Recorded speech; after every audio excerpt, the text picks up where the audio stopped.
First Amendment was not written to protect people and their laws from religious values. It was written to protect those values from government tyranny. Welcome to Liberty Watch, an independent program on KVOI, Tucson. This program is dedicated to the principle of eternal vigilance, which is necessary to maintain a free society. It promotes the free flow of information about government, technology, education, current events, and history, relying upon our steadfast Constitution to frame the informed consent of the Republic, so that government forever remains servant, not master. Opinions expressed are not necessarily those of KVOI, its sponsors, or guests. Liberty Watch is produced and hosted by Charles Heller. Any mistakes are his responsibility.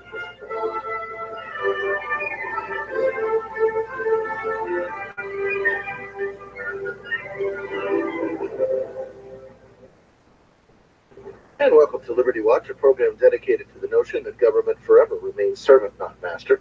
And we were going to have Professor Pat Michaels here of the book Lukewarming, the new climate science that changes everything. But once in a grand while on this program, somebody does fail to show up. So I have something I have been wanting to talk about, and it was brought up by what I did yesterday. And what I did yesterday was invest the whole day in activism for freedom. I went to the Freedom Expo. It was absolutely excellent. There were some wonderful speakers. It was narrated. It was emceed by Brandon Tatum. Brandon Tatum is a former police officer and SWAT officer with the Tucson Police Department who went on to work for Turning Point, and he works for them in Chandler, I believe. And he moved up there from Tucson. He's got a great career going, helping them out, and doing activism for conservative causes.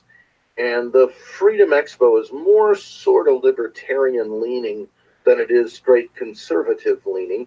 It was pretty interesting. I worked a table with Duke Schechter there for the Arizona Citizens Defense League. We are the primary self-defense civil rights lobby in Arizona, and we are the guys that got constitutional carry done in Arizona. We are the reason that no anti-freedom legislation in terms of the right to keep and bear arms has passed in Arizona for the last 13 years. And we've had 61 good gun laws signed by 3 governors, one of whom hated us, Janet, one of whom started out doing pretty good by us and then kind of ignored us, Jan, and the current one who started out just fine and has got some truly dumb ideas about these red flag laws that he's trying to foist on people, which are going exactly nowhere in the Arizona legislature because we keep nagging and because people just really do not like the idea of the preemptive seizing of guns from people who might maybe be a danger to some people or might maybe be a danger to themselves. Really, people have not really cottoned to the idea of going with a warrant and kicking their door down and taking their guns just on a supposition without a hearing or maybe a trial as to competency, especially when there's already laws about that on the books in terms of whether a person is a danger to themselves or others, and having them incarcerated for mental health reasons. There's already laws to do that. And if someone is incarcerated for mental health reasons, they become a prohibited possessor, and you don't have to worry about taking their guns. They're automatically unqualified to have them at that point. But no sense using the existing statutes, laws, and regulations when you could have some brand new ones and make it look like you're trying to do something bright and shiny to protect people when your job's not to protect them, your job is to protect their liberty. And that's what the stated purpose of government is, on which I pound so heavily on this program. I want to talk about activism.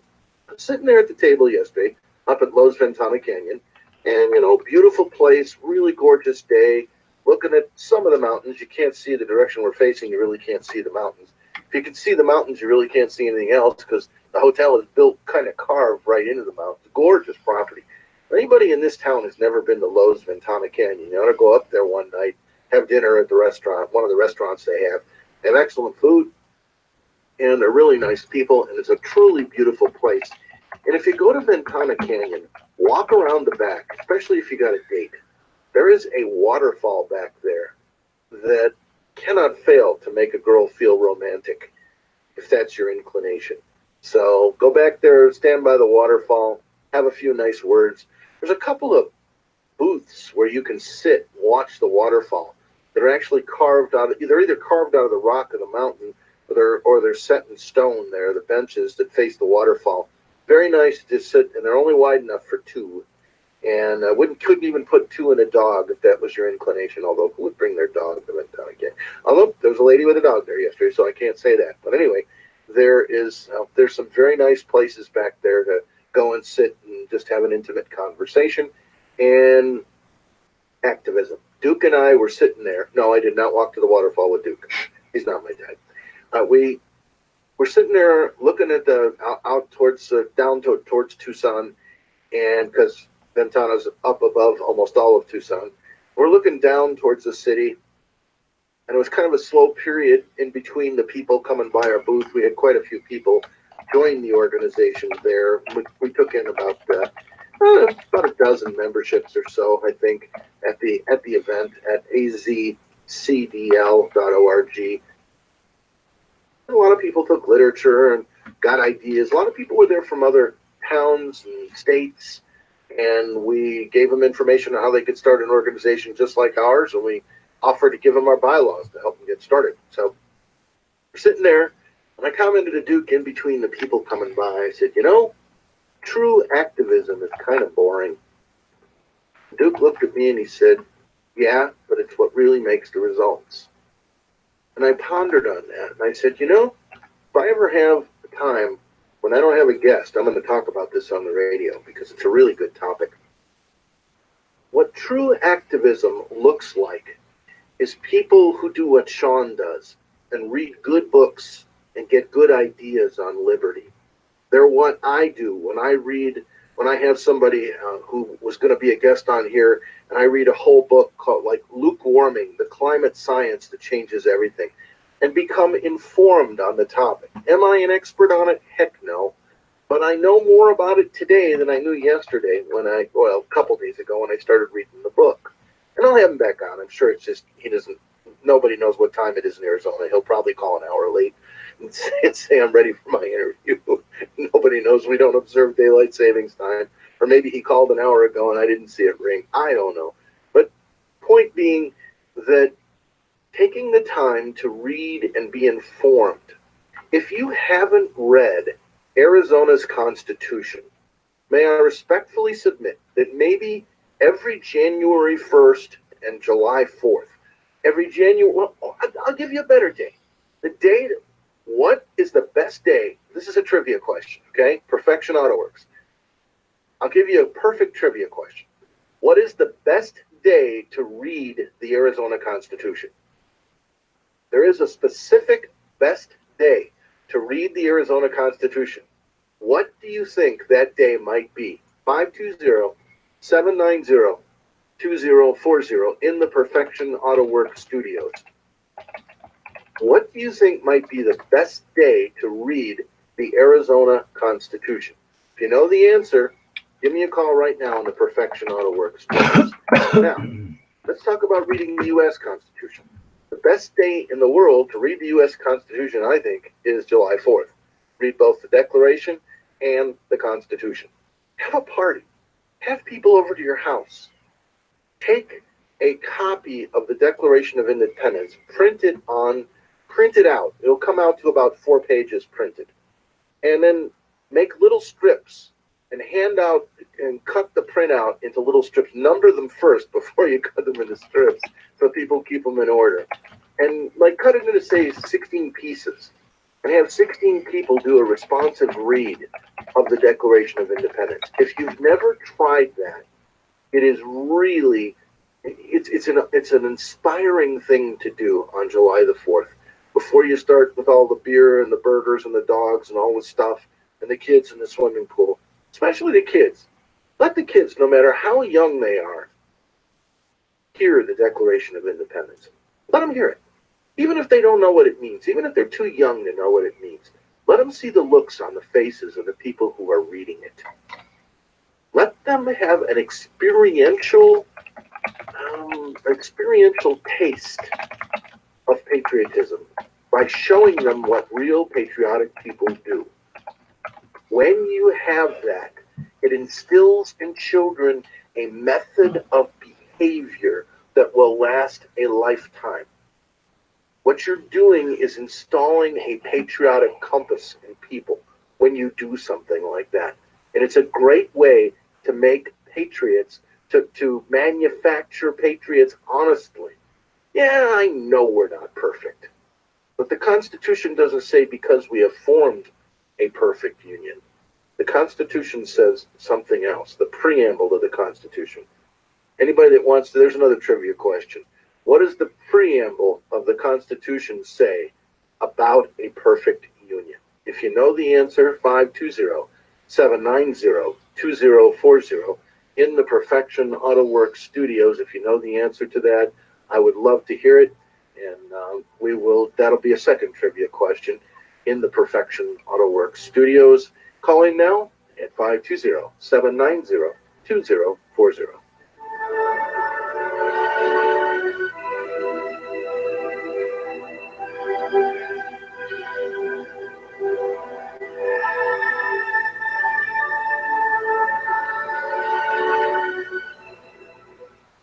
Now, what was I thinking taking my car to Chicken Hawk Auto Repair? That mow is lower than a snake's belly in a wagon rut.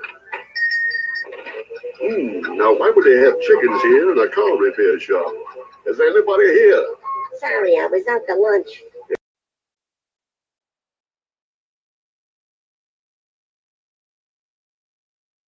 Sounds like he took it to Gizzard to get it worked on. $15. Well, my car's only worth $3,200. They just pay me the money. Well, I could kick myself on the tail feathers for not taking my car to Perfection Auto Works. Don't be a chicken when it comes to your car or truck repairs. When it comes down to getting your car inspected, fixed, and guaranteed, call Perfection Auto Works today at 323-8650. From a free vacation trip inspection, an engine swap, transmission overhaul, I say, boy, take it to Perfection. 323-8650 and PerfectionAutoWorks.com. I'm Oliver North, and like you, I'm listening to Liberty Watch with Charles Heller, Tucson, Arizona. Diamondback has been your hometown source for all of your shooting and personal protection needs for over 17 years. We stock handguns, shotguns, and rifles from all of the major manufacturers. You will find the biggest selection of holsters in southern Arizona at Diamondback, along with all the accessories needed. Diamondback Guns owes me $360, so the hell if I'm going to run an ad for the place that owes me $360, sons of bitches. They owe me $360. $360 bill, gave it to him, told me to go shove it up my ass. So fuck them, I'm not giving them an ad. Otherwise, though, we're listening to Charles Heller on Liberty Watch Radio. That's a radio show here in Tucson. Charles is a friend of mine. I'll be interviewing Charles on Tuesday as part of my project to interview Second Amendment advocates. And Charles has been doing this show now for many years, I think over 2 decades. And back in the day, for well over a year, we would rebroadcast this show every Sunday. So give us some feedback. Maybe we'll keep doing it.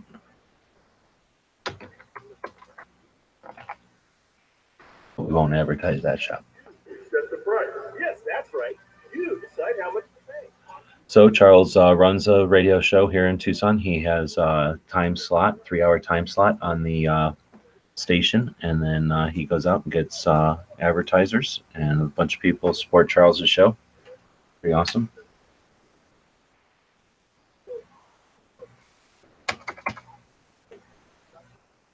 I don't know, is Gary still live? Can anybody know if Gary's still live?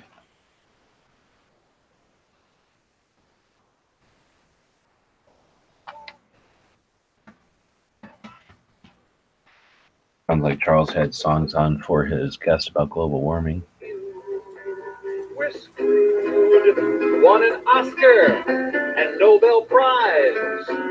But most of us know better. You won them because you can act. You don't have a clue.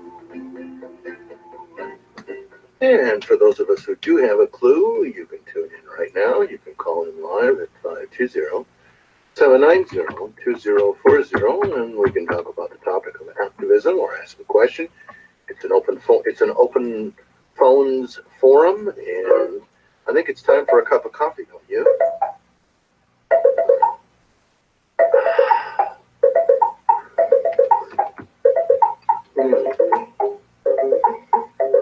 more hazelnut, I think. John put about it. No, that place I did their website for them for many years, well, for a bunch of years, and then 1 year after the year of actually have done the work already, and then charged them, they told me to go stick it up my ass. So instead of paying me for the year that I had already provided, they told me to go blow.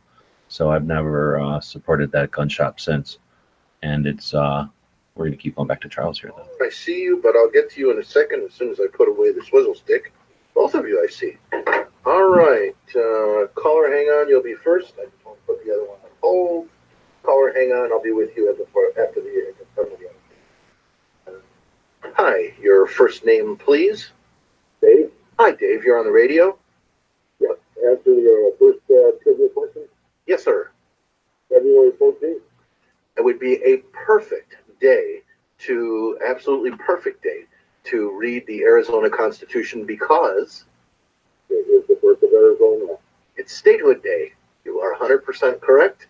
My audience is absent as far as applause is concerned, but yeah. But instead, I will do this in celebration of the right answer, which is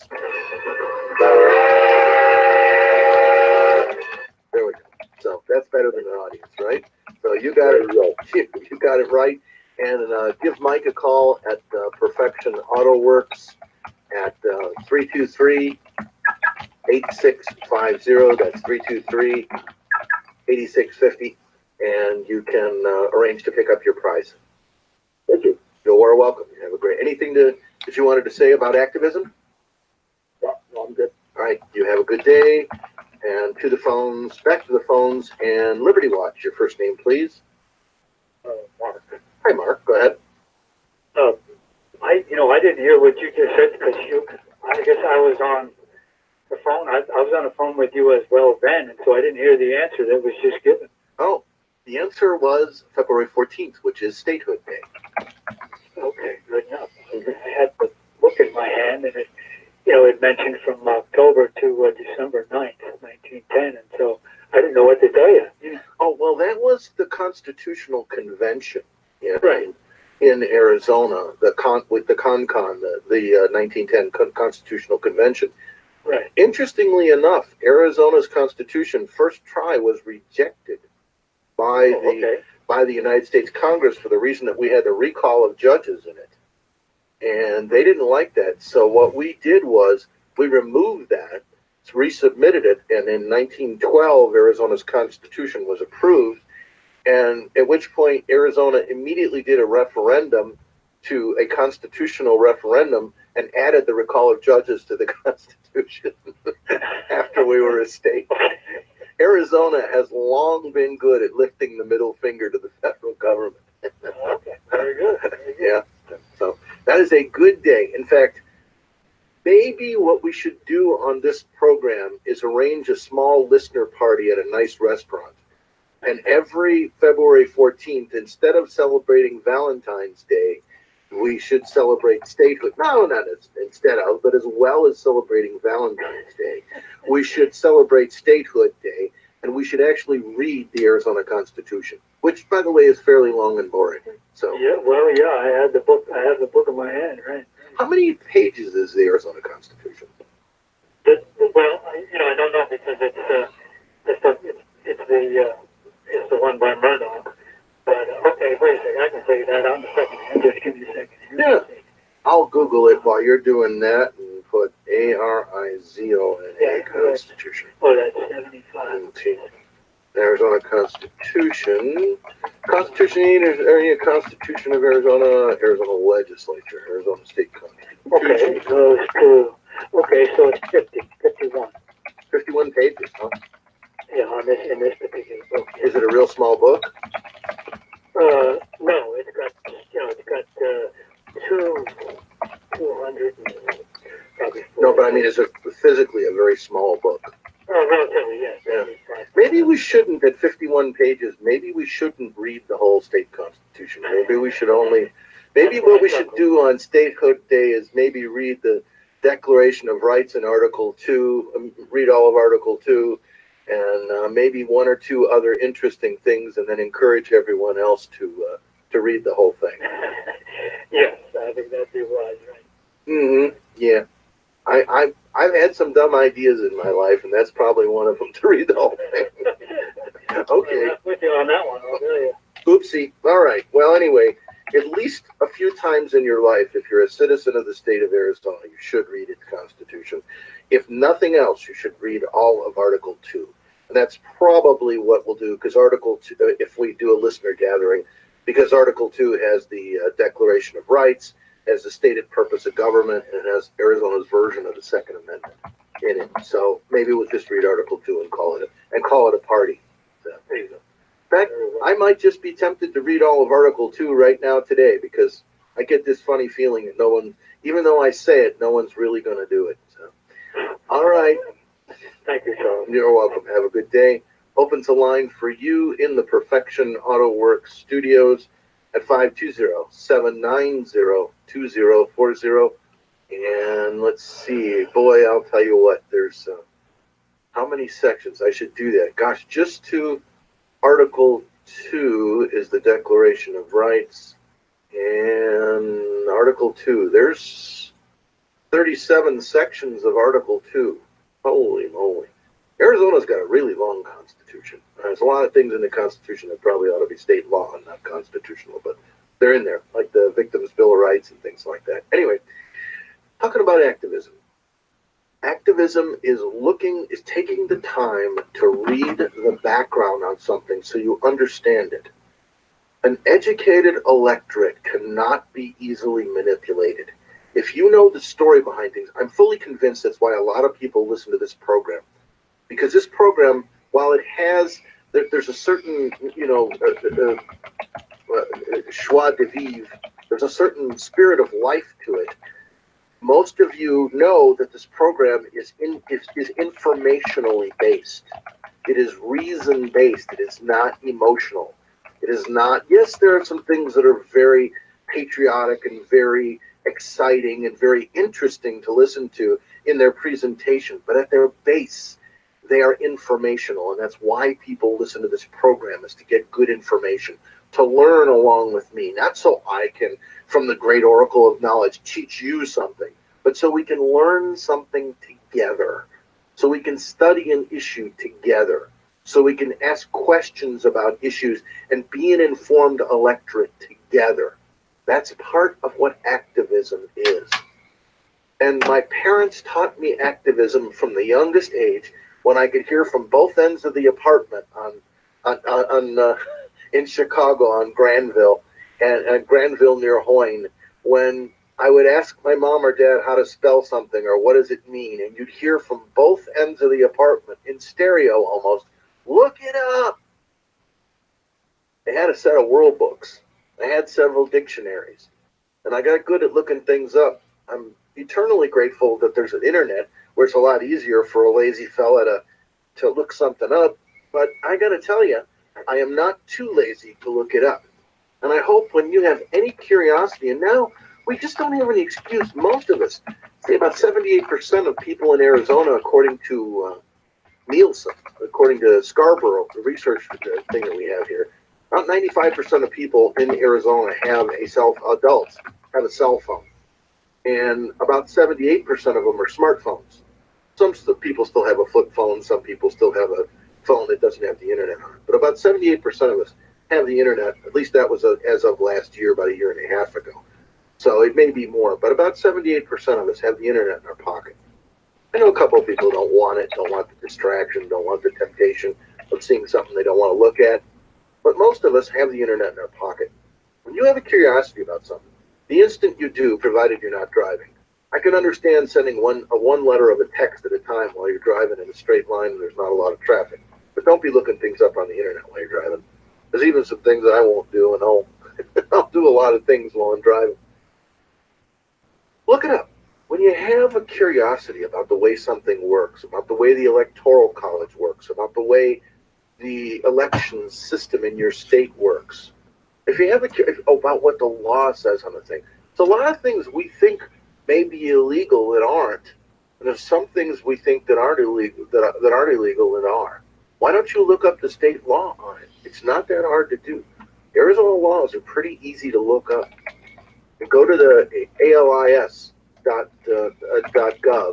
Arizona Legislative Information System, or you could just, if you can't remember Arizona Legislative Information System, just Google Arizona Revised Statutes, ARS, and you will find pretty easily the state legislative website. And Arizona laws are written in plain English. You should really look it up. Caller, your first name, please. First name is Bruce. Hi, Bruce. You're on the radio. Hi, good morning. Good morning, Charles.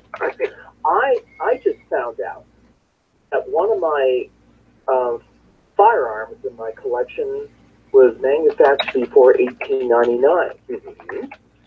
Now, what kind of implications can that offer the owner?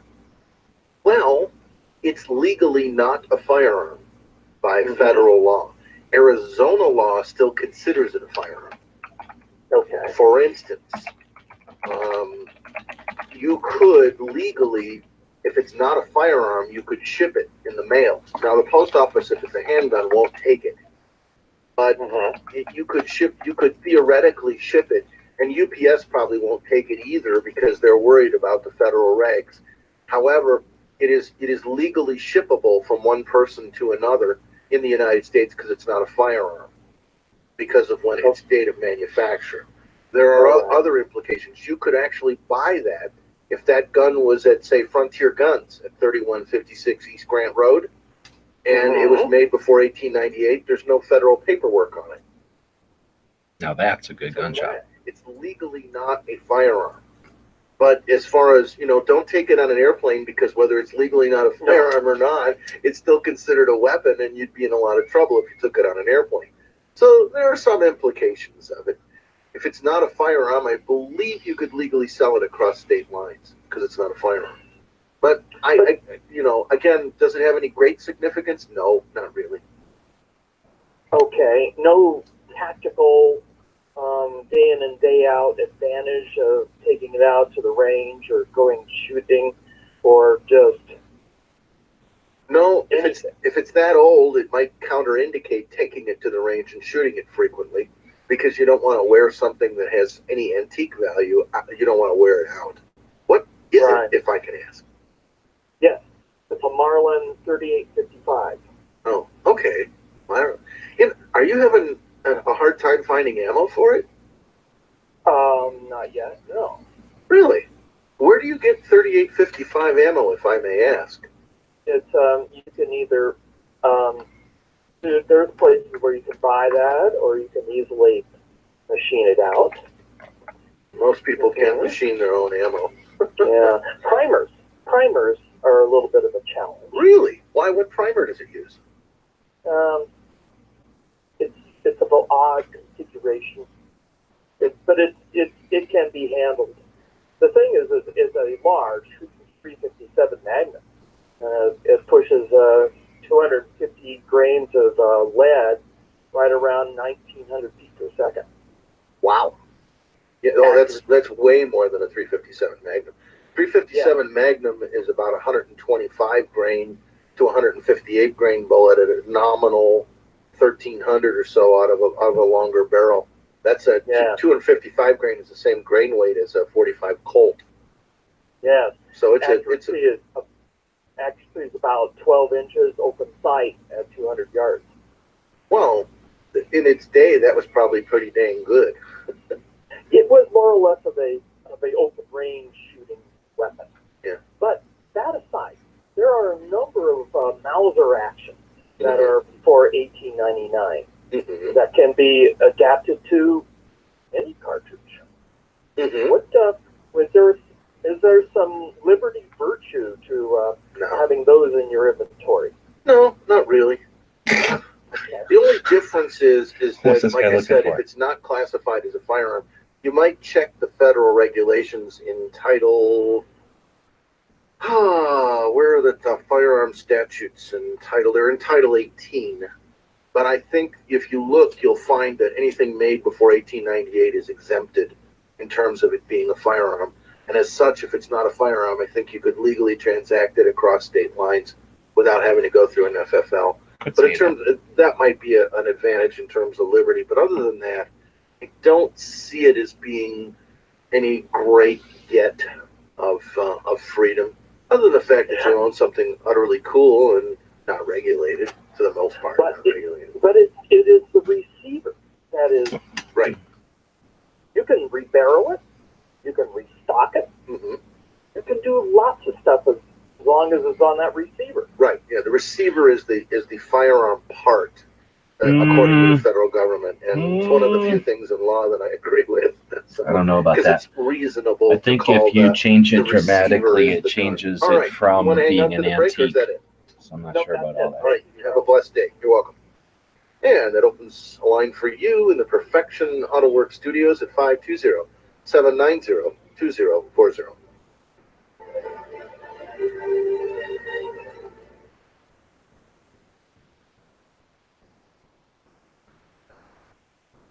Fitness and fun, but no longer want a balance on.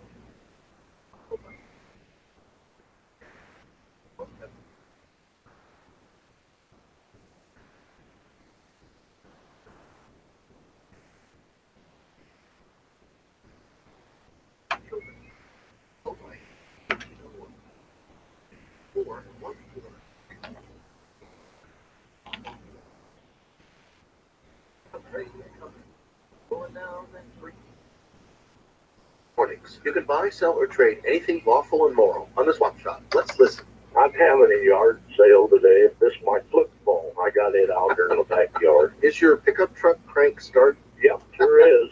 It'll kick too if you do it just right. Better keep your thumb over the handle of the crank too, or it'll break your arm.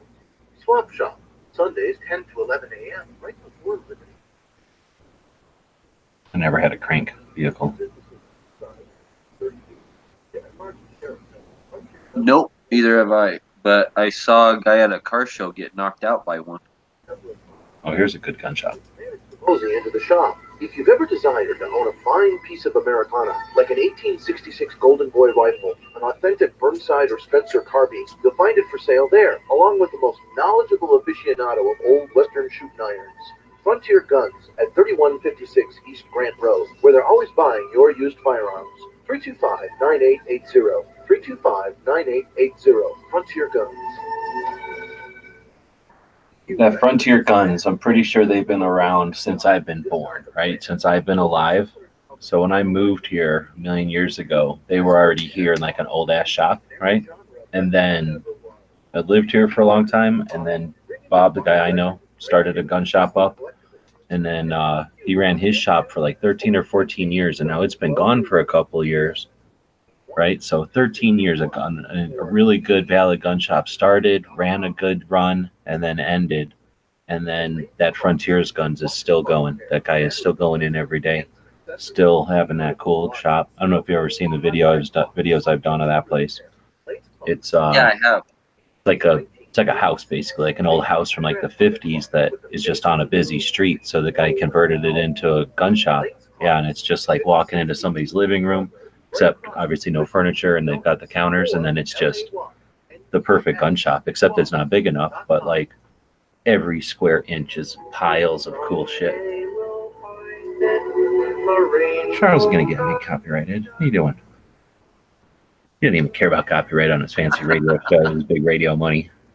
And if you'd like to find your rainbow connection, you can do it right here on Liberty Watch, and at 520-790-2040 in the Perfection Auto Works. So you could call in and you could be part of his show, just like kind of like on the internet, except the old-fashioned way with a telephone and radio and the internet. The lead instructor at Second Amendment Sports. I am also I've been doing this program now for 20 years on Swap Shop and 17 years on Liberty Watch and America Armed and Free, and I've come to be something of a topic expert on the laws of self-defense. If you want to ask anything about that, you're more than welcome to. This is a good time to do it. And also my next class is coming up. Let's see, this is I think next week at Second Amendment Sports, and then the last week of the month is the women's only self-defense class. It's pretty interesting. It's very similar too, but we concentrate more on physical self-defense and things you can do as a person of smaller stature to defend against a larger person, because usually that's the relationship of women to men, and ways you can take advantage of your size to to defeat an opponent who's trying to do evil to you. And so if you're interested in that, the class is $80, and you can call 323. Start over. 325-3346. That's 325-3346. Sign up for the class with a credit card. They're not open today, but you can call tomorrow. You can also go online and sign up for the class. Second Amendment Sports. It's 2ND Amendment spelled out, sports.com, 2ND Amendment. That's a gun shop that started in California and then came out here, bought out the largest gun shop in Tucson, and that was run by a family for many, many years. Then they came in and took over, and Charles is their head instructor, I think, since the beginning. Last week of the month, and the regular class is middle week of the month. You can look up their schedule online. It's cool because it's an old gun shop, again, like a big house, but it's just on a kind of medium busy street, not even on a busy street. And they converted the house into this big gun shop, and then they've put additions onto the house. So imagine like kind of a medium big size house with a garage and then additions. So it's just kind of a sprawling gun shop. And then underneath the original foundation of the house, they had dug a indoor range. So it's like a 1-lane indoor range. And it was like, well, until recently, until they started doing CCW classes, it was like a big secret that it was down there. It's kind of neat. A bad person to have. And when I sense that, I eject people from the class, but it's only happened twice in 26 years. So back to activism. So much activism is boring. It's going out with a petition and getting petition signatures in the hot sun in Tucson or somewhere else in Arizona. Activism is maybe going out and holding a protest sign, but I got to tell you, activism like that is pretty useless. Not completely useless, but it's fairly useless. It may make you feel good. You may be able to vent your spleen a little bit. Oh, come on, Charles. I'll debate him on this that's one. a First Amendment activity. So is petitioning. So is writing to your officials in government. Correct. But Assembly. the question is, what makes for the most effective activism? If you really want something to either be preserved or you really want something that's bad to change, how do you do that? What's the best way? What I have found over about, 06 to 16 is 10, over 13 years, what I have found with my activism with the Arizona Citizens Defense League, which is in essence the gun lobby in Arizona, what I have found to be true is that when you band together with people of like mind and of great competence in their areas of expertise, for instance, Dave, who's the president, who's our chief lobbyist, and he's good at it, with John, who was one of our 4 founding members, who is retired from his activism for health reasons, Fred, who is still our treasurer, who is one of the 4 co-founders with myself. You leaving? My expertise is in public relations and media. She's out of here. And also in supply, because I used to be in the advertising specialty business. I get our banners and our name tags and our collateral materials in terms of bumper stickers and things like that. I do their patches. When you join with people who are both passionate and committed and who also have a level of expertise in certain fields, they don't have to know everything, but they have to be good at one area of an organization. If you band together with people like that, who are of like mind and who don't have their ego in the way, who are willing to take direction, who are willing to listen to constructive criticism and ideas, and not feel like because you tell them that something is wrong that it's an attack, but it's, as my grandfather said, that constructive criticism is an act of love. Destructive criticism is terrible, but constructive criticism, in order to make something better, because you love it, you want it to be better, the way you tell your children to behave. It's not because you hate your children, because you want your children to grow up and be better than you are. If you got your head screwed on right, you do. And the same thing is true of an organization. When you're building an organization, if you find people that are of like mind and have a competency in their area of expertise and can get their own ego out of the way and not interfere with the organization, then you can have a good organization. Now you've got a nucleus. Now you've got something where you're aligned on a purpose. That purpose eventually needs to be in writing, and then it needs to be put on paper. You need to incorporate it or at least start it officially. And you don't have a case until you have a government number. Yeah, I know there's some people say, oh, we're a bunch of people together like mine. We don't need the government. You're right, you don't. But when you do become an organization of record, you now have standing.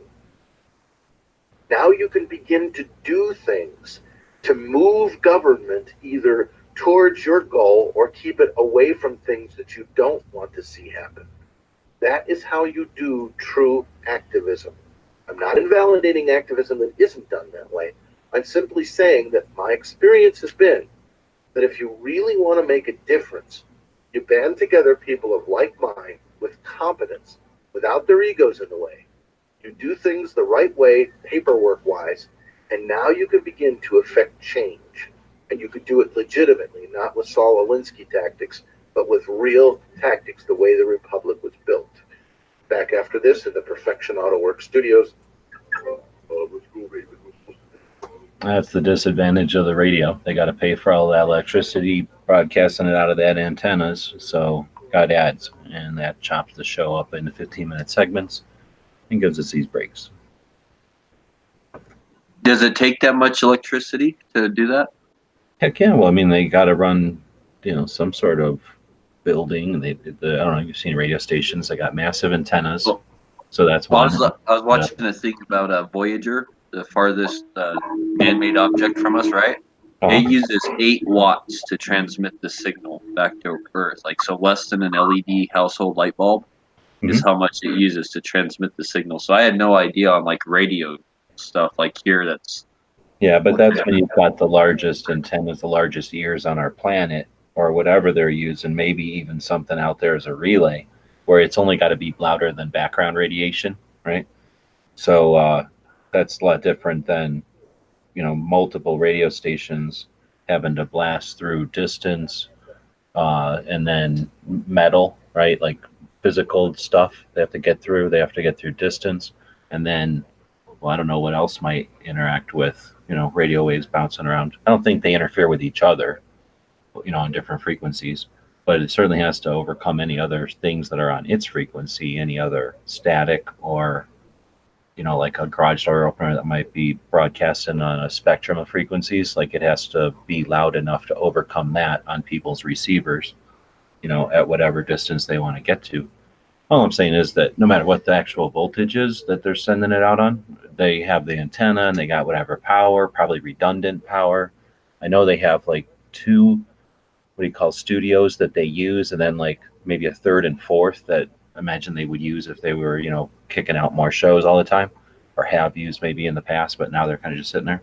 So they got, that kind of infrastructure, and then they pay people, people have to exist to fix the stuff, to run the shows, to do all the ads and stuff. So it's a lot of infrastructure just to get a show out there. They have headaches. The most effective thing for that. So, that's I don't know, I guess I've been getting accustomed to the internet where we take it for granted that we don't have any of that stuff to deal with, right? We go straight to having conversations in high def audio, whatever this would be called. But Charles knows what he's doing. He's been doing it for a long time. So, and tonight he started this morning, I guess. He's talking about activism because his guest didn't show up didn't show up on time. The Liberty Watch with Charles Heller, Tucson, Arizona. The earth is a precious thing because of man. It's warming. Earth's temperature has risen half a degree higher. So obviously the world will soon be a ball of fire. Our whole world will be a burning ball of fire. Polar bears drown as the seas get higher. A little bit there from Al Gore.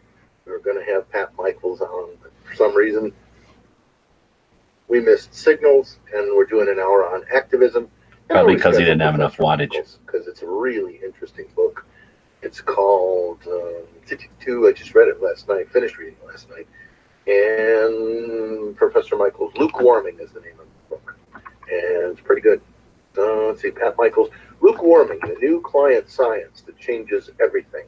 And it's only 240 pages, a pretty quick read. And I got a kick out of it, so I think you will too when we have them on. Back to it about activism. So find people who are of like mind, who are of competence in their area of expertise, and who don't have their ego in the way. There's some people who do activism, and believe me, I communicate with plenty of them who do activism. I had one guy who called me up, and he said, "Why don't you guys at the Citizens Defense League sue the governor of Arizona for failure to obey his oath of office?" And so, first of all, I said, the Citizens Defense League doesn't sue people. We're not in, that's not in our bylaws to do that. We are lobbyists at the Arizona legislature. And he couldn't seem to understand why it was that we don't go out and sue people. And what he did is he turned his wrath and his ire against the people who historically have done the most for the right to keep and bear arms since the state was founded. 61 good gun bills over 15 years signed by 3 governors. And he turned his wrath against our organization because we didn't want to sue the governor for violating his oath of office on red flag bills. He became enraged and used profanity. Not that I'm, a shrinking violet and haven't heard those words before. But the point is, if you are so lit up in your activism that you are lighting up the people who are on your own side, you're not going to get anywhere. I have said many times on the air and off the air that the only thing you get out of internecine warring is a bunch of damaged Nissans. I know it's corny, and I probably shouldn't keep using the same punchline over and over again, but the point is this. If you can't have peace between the people on your own side, what you are doing is enabling the enemies of freedom to take over, because nature abhors a vacuum.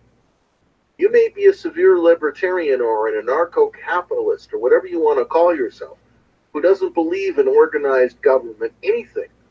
But I'm telling you, just because you are not interested in government does not mean government is not interested in you. And I got to tell you, if you are not at the table when it comes for legislation to be made, guess where you are? I know some of you are yelling at your speakers right now. If you ain't at the table, you're on the menu. Folks, if you don't take responsibility for some portion, you don't have to do everything. Okay, 2 people I admire greatly are John and Ann Holden. Hold on a second. Caller, can you hold on for just a second? Okay, all right. John and Ann Holden are 2 people, they're out there doing a petition by themselves on ward-only election in Tucson. Hallelujah. They've picked out something that they're passionate about, and they're tackling that one part of activism. That's the kind of activism that gets results.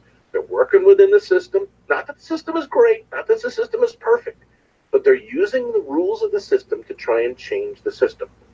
That is something I have referred to many times as tailpiped carburetorism.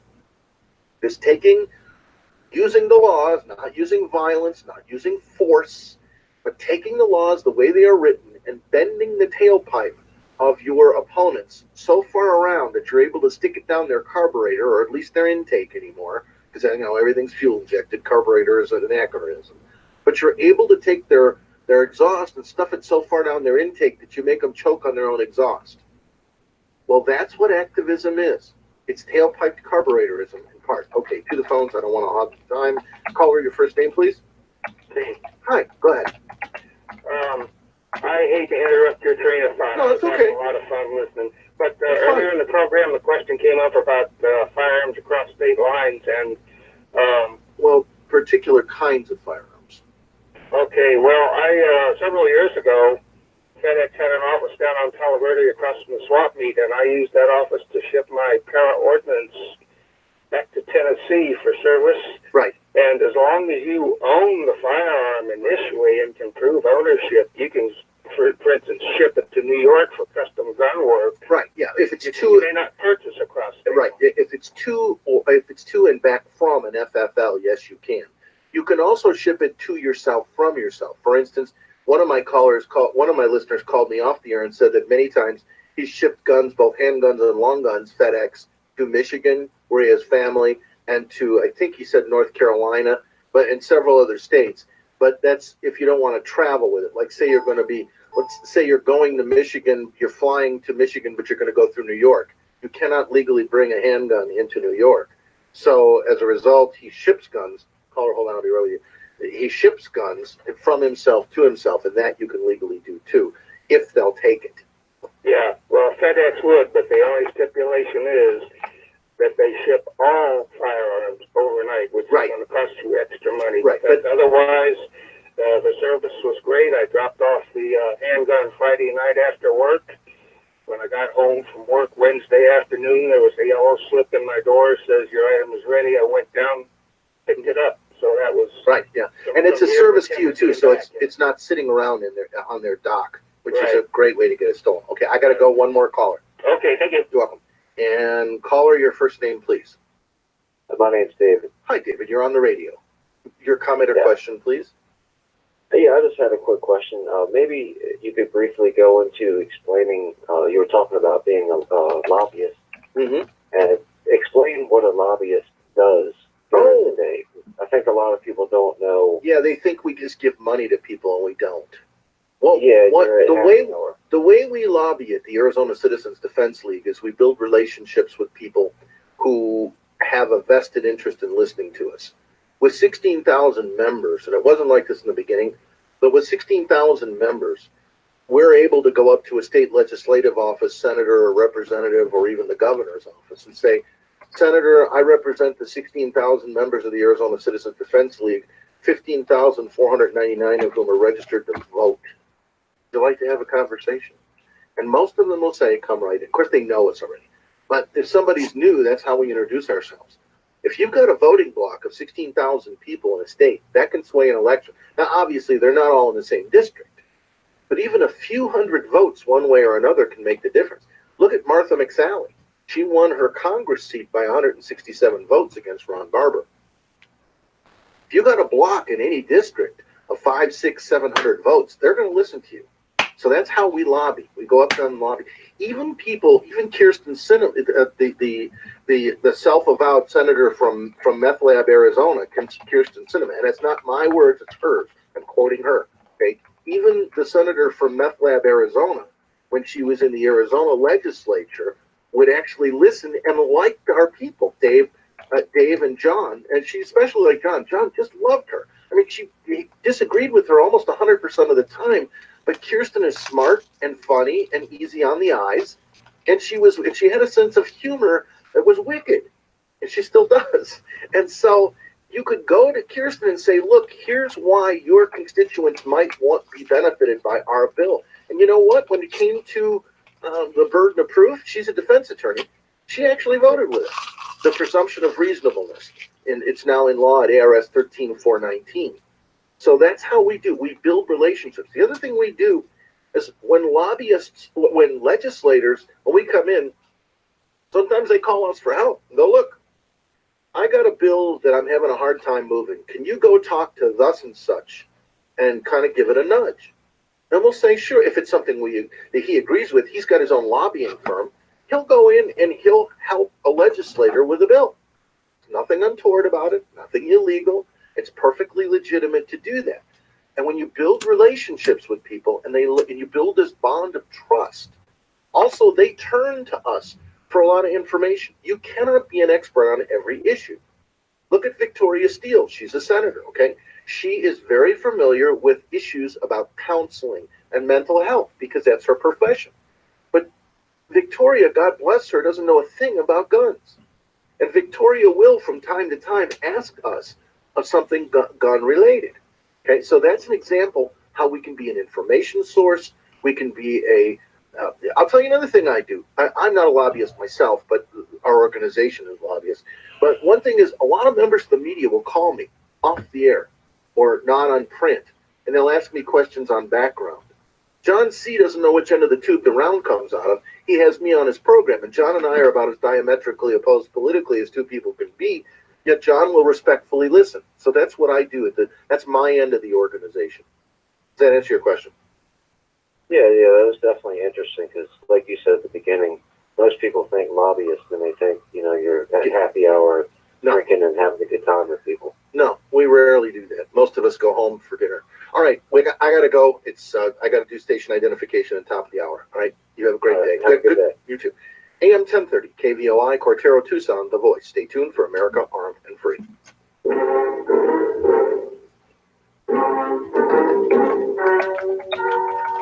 Ladies and gentlemen, the story you're about to hear is true. Dateline, Chicago, from WLS-TV.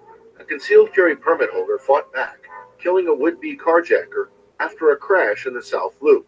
The shooting happened around 3:35 a.m. Friday, April 26th, on Ida B. Wells and Clark Street, after a man in a Volkswagen rear-ended a BMW in front of him. According to police, the driver of the BMW got out to inspect the damage, and when he went back to get his cell phone, the Volkswagen driver approached with a handgun, demanded his keys, and pushed him into his own vehicle. Both men were inside the vehicle when police say the 41-year-old BMW driver retrieved his own handgun and shot the 22-year-old carjacker in the head. The 22-year-old man was taken to Stroger Hospital and pronounced dead. Police interviewed the victim and believe the shooting was in self-defense, and according to the state's attorney's office, the shooting was justified. The victim had a valid CCW permit and FOID card, and no charges are pending in the case. This has been the DGU Files. The story you have just heard was true.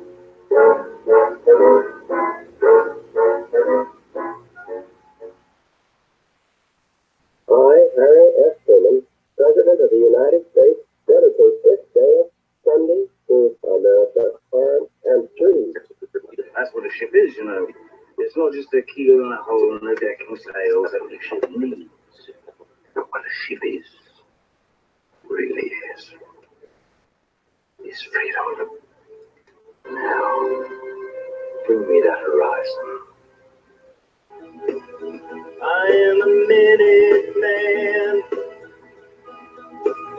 I am the guardian of America, armed and free. For we knew it will always be the citizen who is the guardian of America, armed and free. Welcome to America Armed and Free, a program dedicated to preserving your God-granted, constitutionally guaranteed individual right to keep and bear arms in defense of self or state, understanding that the citizens are the militia. This program is produced by Charles Heller and is not endorsed by anyone who isn't pro-choice on freedom. We are the guardians of America, armed and free.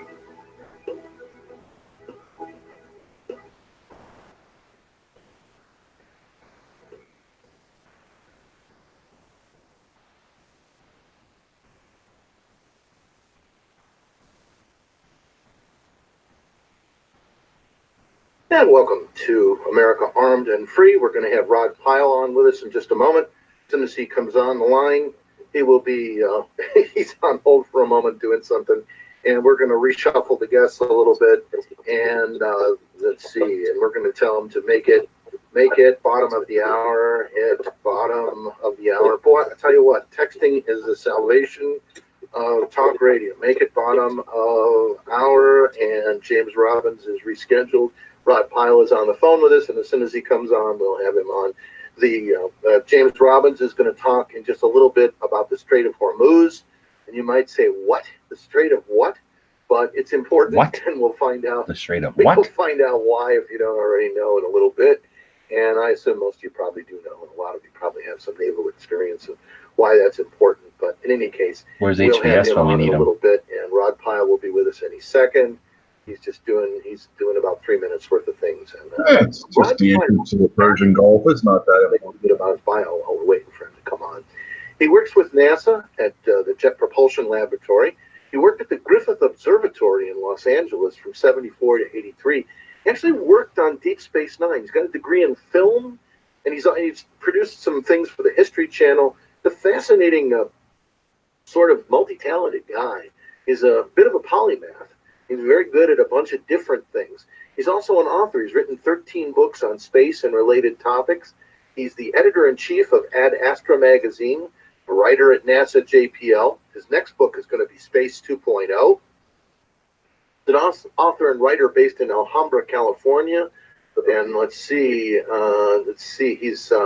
he's written extensively for both NASA and Caltech and many other publications and venues, and his periodicals he's written for include Space.com, as I mentioned, AdAstra, PopSci, and various journals and blogs. He's currently the senior editor at AdAstra magazine. AdAstra sounds a little different. It's AdAstra. And his nonfiction books include, Interplanetary Robots from Prometheus Books in 2018, Heroes of the Space Age for this year, Apollo 11 at 50, Sterling Books, it just came out. Space 2.0, it's going to be a little later this year from Ben Bella Books. And Mars, Making Contact. And this is nonfiction. And Blueprint for a Battlestar, Sterling Publishing, which came out in October of 2016. He worked with the Battlestar Galactica people for a little while on television. And Amazing Stories of the Space Age from Prometheus in 2017. Innovation the NASA Way was his book in 2014 from McGraw-Hill, and has received powerful reviews and generated dozens of media appearances. And his other book, An Inside Look at the Mars Rover Mission, also from 2014. Boy, is this kind of prolific writer.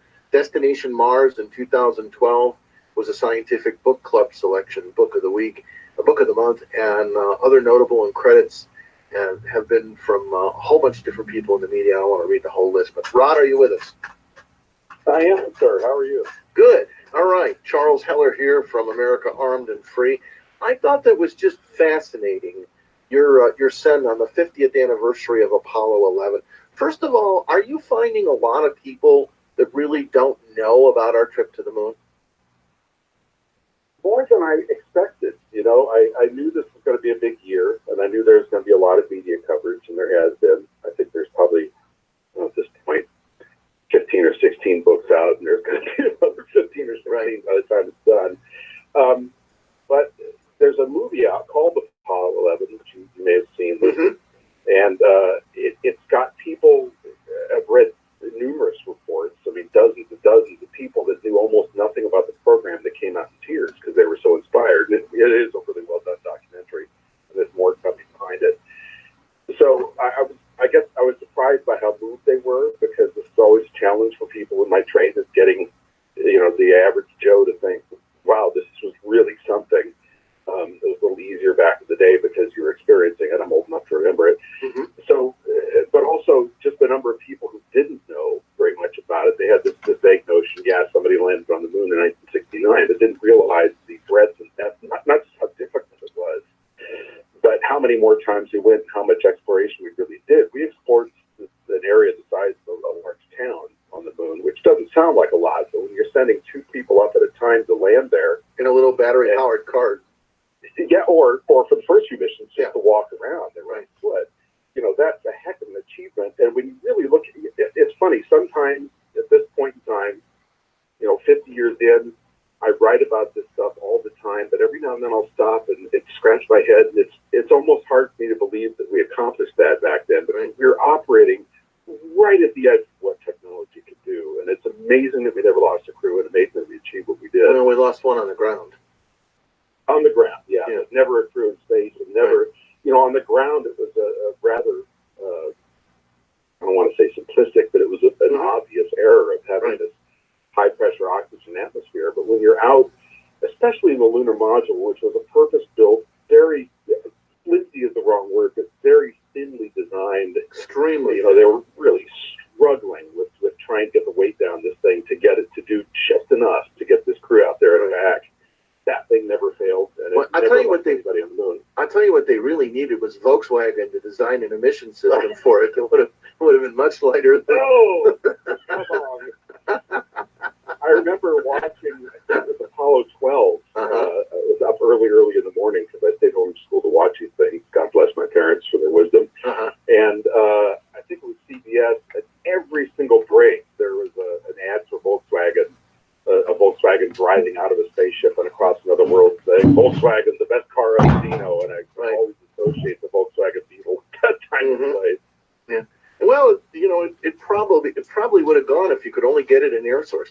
Volkswagen probably should have designed a rebreather unit, and then it would have been in a Woody Allen movie on some other planet where the 200 or 2,000-year-old Volkswagen would still start. So, like in Sleeper. Yeah. And boy, did we go down a rabbit hole here. Anyway. Yeah. Let's see. You know, I'm fascinated. You've done so many different things. I know you have a degree in film as well as some of your other work. And you've produced a lot of shows for, I believe, Discovery Channel. Is that correct? Or History? Some for Discovery and mostly for History Channel and the kind of stuff. Yeah. And then the people from Deep Space Nine called you up and wanted you to work on Deep Space Nine. And you did that for 4 years. So my question for you is, what is the nexus between working in real life and writing about real things versus fiction? Is it a smooth? Is it sort of a, as you would have said about the P-51's wing? Is it a laminar flow, or is it a well done? Or is it very? Thank you. I'm an aviation nut as well as a undersea warfare nut, and so is it a laminar flow of effort from one to another, or is it a huge? Is it a huge? I'm trying to think of a Star Trek word, or is it a huge beam out for, you know, from one to the other? Well, it's interesting from a broader perspective. So, for instance, when I work out the JTL, you know, you'll have lunch in the canteen they have up there, the cafeteria, and you can often hear discussions about either Star Trek or Star Wars. Not drill down a little bit and talk to those people. You'll find that a large number of them, mostly U.S. citizens, but globally as well, were inspired by one or the other. And if you want to start a food fight, just say, okay, Star Trek or Star Wars, which one's better? Or which one is less of a ridiculous space opera? And they will go at it hammers and tongs.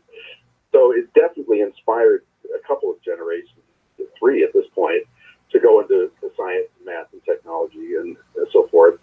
For me, it was a pretty smooth transition because it was just something I wanted to try. And of note, when I was working on Deep Space, and actually it wasn't quite as cool as you made it sound, I appreciate that, but I knew a guy who was working on the show, and I begged to get on it.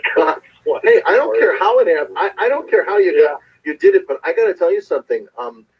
You know, we've actually got, somebody sent me, right while you were talking and saying it, somebody sent me a recording of from the cafeteria at NASA of what happened when these guys got into a fight, and so, you know, it can get serious on it.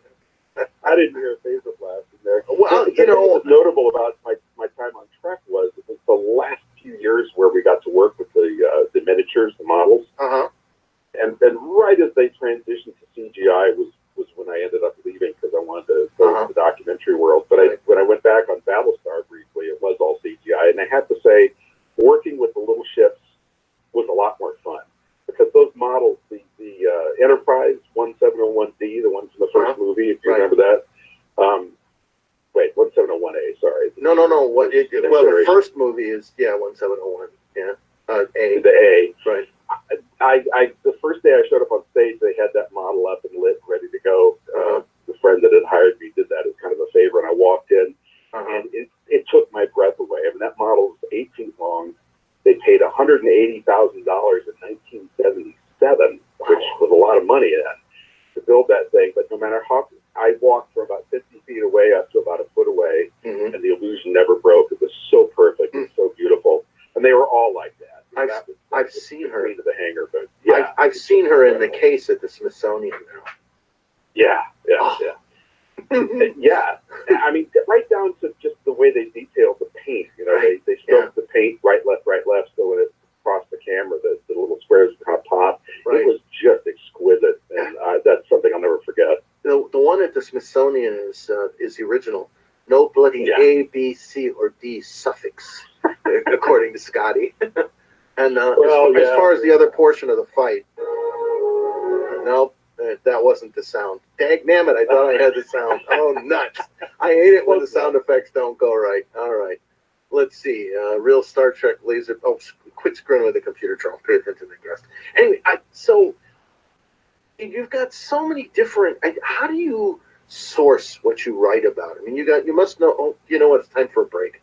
I could just geek out with you on all this stuff, but give me just a little bit for starting our first break. But and that'll be my first question coming out. I never tell people when I ask them, but that'll be my first question coming out of the break. How do you get your source material so that when you're talking to people, you're not getting gaslighted one way or another? So stand by on AM 1030 KVOI, Cortero, Tucson, the voice in the Perfection Auto Works studios. If you have a question for Rod Pyle about anything related to space, give a call now, 790-2040.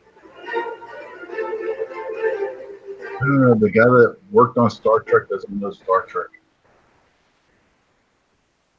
The first Bikes wants to know. movie was a refit of the NCC. Bikes offers a solution. And add a kit to it. Until Star Trek Or electric vehicle that helps you get where you're going faster, safer, and stronger. You can do this to your road, mountain, three-wheel, or recumbent just as easily. Come by Aho Bikes for a test ride at 1301 East Aho, near Benson Highway, 294-1434, and ahobikes.com.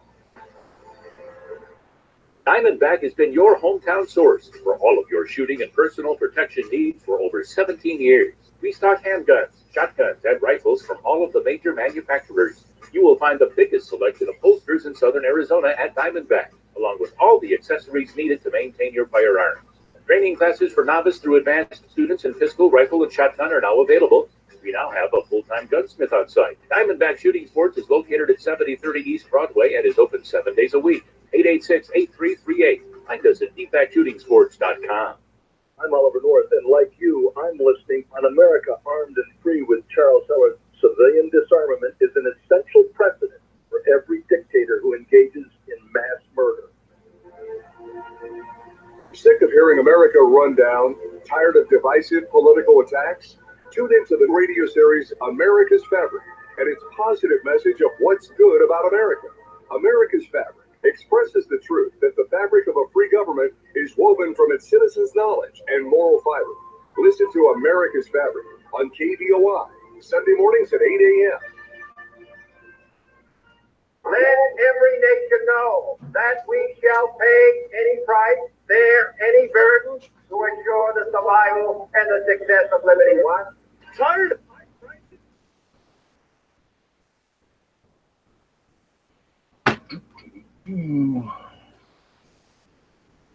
What are they talking about Star Trek about? His guest right now worked on Star Trek. He worked on like Deep Space Nine and stuff. So they were talking about the ships, and he said that the NCC 1701-A, which is this Enterprise that shows up at the end of Star Trek 4, was the one that was in the first movie when it wasn't. In the first movie, it was a refit of the one from the series that looked similar to the one that would come out at the end of Star Trek 4. I didn't catch all what they were talking about, but yeah, they were talking something about the ships, and he was wrong about what ship was in what movie.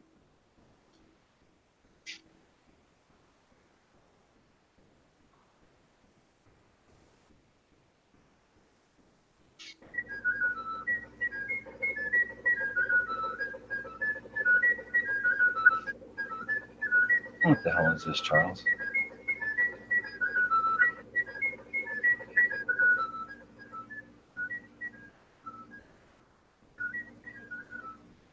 Like some kind of robot programming? Is that binary? Free. Now, I'm going to give you a piece of trivia, Rod Pyle, and audience. I'm going to give you something that maybe breaking news: James Woods was banned on Twitter. Fiction work in the future. Do you know what that music was I just played? Fight to drop. Yeah, but I mean what it was signaling. That was actually a signal. No. Okay. Absolutely not. Recall? No, well, you're close. That was, as Picard would say, red alert. That was beat to quarters.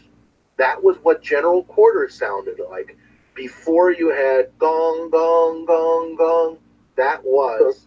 So, to be specific, that was nautical, right? Yeah. Call to arms for the British Army was, that was colonial, right? Right. Mm-hmm. I'm thinking, yeah, British Army was something. Okay, good. Got it. All right. So we've got a caller who wants to talk to you. I'm going to take it in the blind because I'm adventurous. Okay. Caller, your first name, please.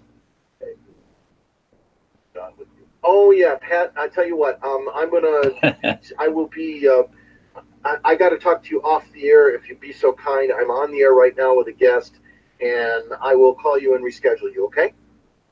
You're welcome. You have a great day. And that happens, but when you deal with responsible people, that's what you get. They call in and say, oops. So, all right, back to what we were talking about is I was asking you about sourcing, right, exactly. Thank you. It's good. First syllable sounds like we were talking about sourcing and how you make sure that what you tell people is accurate. That you have the. I mean, it's hard to fake working at NASA, but how do you dig facts out of people? Well, for starters, part of it is I get to write about what I know about, which is really helpful, which more people should do, because it makes it easier to be more accurate. I was also fortunate enough to get into writing before I did books starting in about 2003. I was doing television docs, as you were talking about.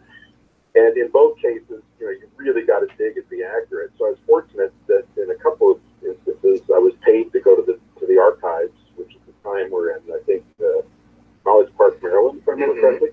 Go to NASA archives and dig up stuff. And while you're digging, both their end and while you're digging, find a lot of things you can come back to later. Now, to my great benefit, most of that stuff's been scanned and put online. So a lot of it I can do online now.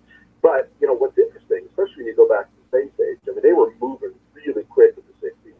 And things were documented quickly, sometimes not at all, but usually documented pretty well. Usually accurate, but you'll actually find references from that era that will disagree with each other. So while you're trying to get your three references to make sure that you've got your facts accurate, you may find three different answers, then you have to dig further to make sure you've got the right one. There's also a lot of special interest groups. There's one in particular called Space Hipsters, believe it or not, on Facebook, which grew from 5 years, I think it went from 3 people to 17,000 now. And if I come up against a really, really grisly question, I post it there, and I'll get, again, you're trying to correlate your references here.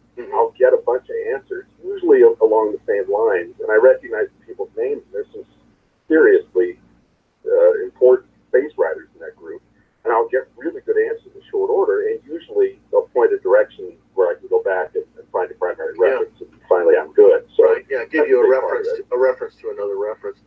Go ahead. I'll just add, when you're interviewing people, especially because I write so much about the 60s and 70s, memory fades.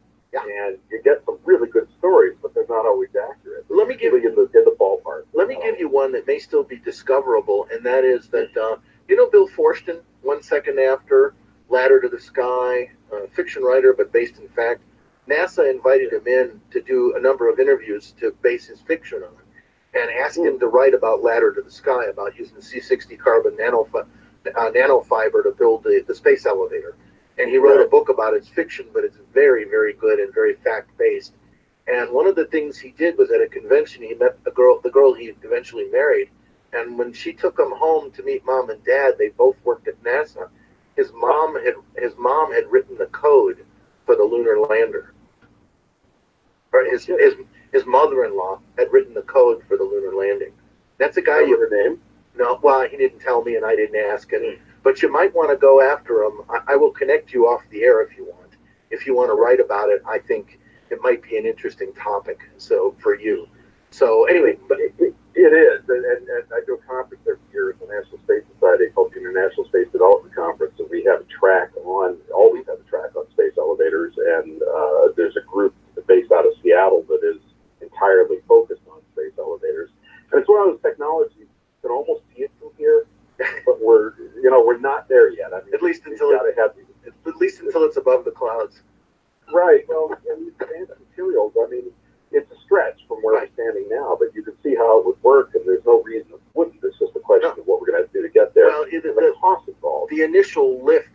problem because getting stuff into space is very expensive.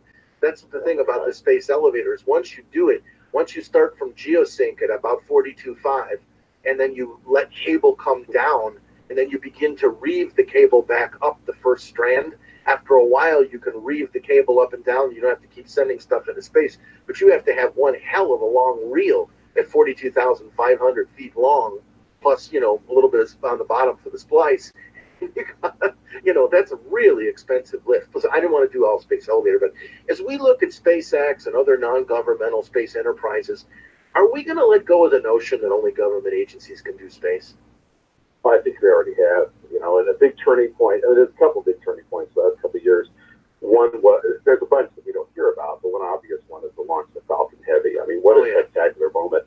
I got invited to a couple of events to view it, this press and so forth, and I thought, you know what, I'm staying home because I know I'm going to blubber at some point when I see this, because, you know, those of us who grew up during the Apollo years have been waiting for this comeback. Yeah, it just went into high orbit and then, you know, sent the payload out past Martian orbit. But it's still a really big moment because this is the closest place to Saturn V we've had in decades. Right.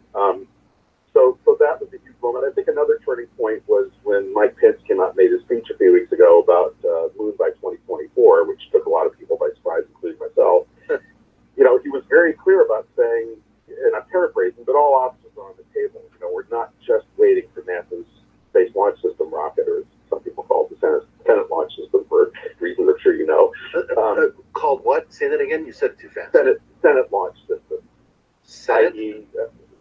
Yeah, the inside joke being this is really more politically motivated than practically necessary. Oh, right, yeah. But he did say all options are on the table, and if we need to take commercial rides out there, we will. Those commercial rides are now available, and they're about a tenth the cost or less of what it costs to do it the old way. Right. And the Falcon Heavy launch is $90 to $130 million now. So the SLS will probably be closer to $1 billion, $1.5 billion.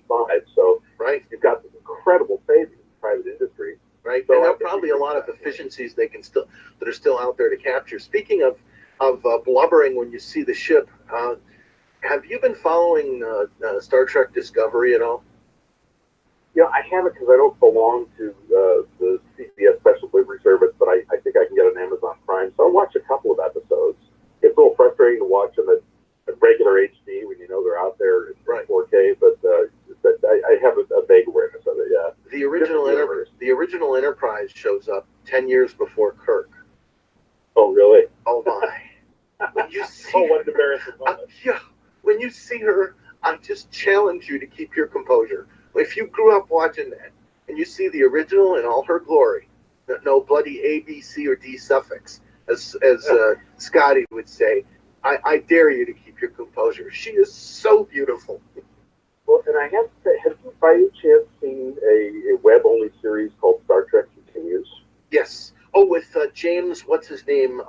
Yes, some of the best Star Trek I have ever seen. James, what's his name? Yes, some of the best Star Trek I have ever seen. There's an episode called Laura Lani that stars Takei, George Takei, and there's also one that stars what's his name? Lou Ferrigno, about the slave girl. Laura Lani. Yeah, that's Laura Lani. Oh my God. Yeah. That is the best Star Trek episode I have ever seen, and it's fan-based. Yeah, exactly. So this was done entirely non-for-profit, out of love, with money raised by the guy James Gigliano. Vic Mignogna. Yeah, Vic. Voiceover actor. Right. And I interviewed him on my podcast a couple of times, and he's just this incredibly passionate, smart guy. Yep. But I think what's amazing to me about that is, you know, just the love and the craft. Because you see a lot of fan fiction based around that Star Wars, and you know, there's people that have got a chubby middle like me wearing tunics that are too tight and so forth. And it looks like a bunch of fans. This looks like the real thing.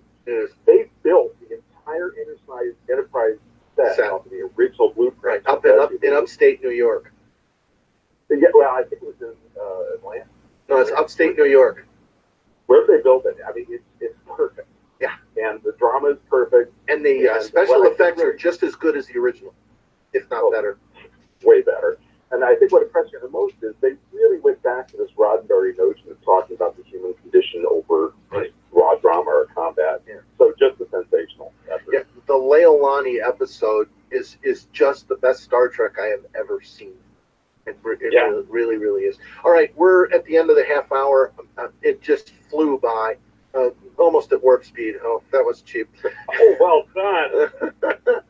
But anyway, let's have you back. Let me have one of your books. I'll read it cover to cover. We'll do a probative interview for a whole hour on it, and we'll coordinate that off the air. Okay. Very good. Take care. Thanks. All right. God bless. It sounds like one of Midnight shows. Probative. He has a guy from NASA, and what do they talk about most of the time? Star Trek. That's Charles. He's a nerd. I still find it funny that the guy who worked on Star Trek Next Generation didn't know what the movie ships were. Come on, guy.